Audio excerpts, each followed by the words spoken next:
Hi guys, ఇందాకే భర్త మాష విజ్ఞప్తి నుంచి టీజర్ అయితే రిలీజ్ చేసినారు భయ్య. టీజర్ అయితే ఓకే భయ్య, ఏవరేజ్గానే ఉంది.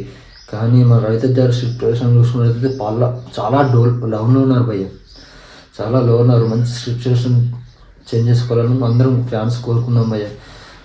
నాకు తెలిసి రవితేజ ఫ్యాన్స్ అయితే చాలా అట్టే ఉంటారు. మన సిచ్యువేషన్ చూసుకున్నట్టయితే రీసెంట్గా చాలా మూవీస్ వచ్చాయి, కానీ అవంతా ఆల్ లేవు, మన అందరూ తెలిసిందే. బాక్స్ ఆఫీస్ దగ్గర డిజాస్టర్ అయ్యాయి.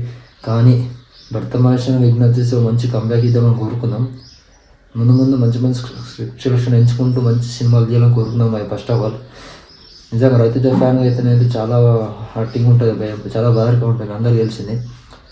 అయితే నువ్వు వచ్చేసి జనవరి 30 రిలీజ్ చేద్దామని ప్లాన్ చేసాడు భయ. అఫీషియల్ అయితే అనౌన్స్ చేశారు జనవరి 30th 2026.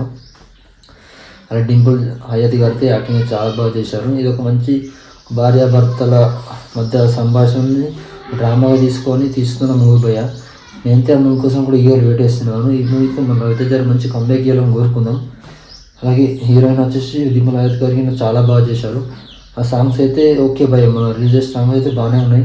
బీజే అయితే భీమ్స్ వాళ్ళు వచ్చేసి చాలా బాగుంటారు. ఈ మూవీతో మంచి కంబ్యాక్ ఇద్దాం, రవితేజ గారికి మంచి హిట్ కొట్టాలని కోరుకుందాం. భర్త మహేశ్వర విజ్ఞప్తి రిలీజింగ్ జనవరి 30th. మీరు ఎంతమంది వెయిట్ చేస్తున్న మూవీ కింద కామెంట్ చేయండి. అలాగే టీజర్ చూసిన వాళ్ళు ఉంటే మీకు కూడా ఒపీనియన్ కింద షేర్ చేసుకోండి. ఉంటాం మరి.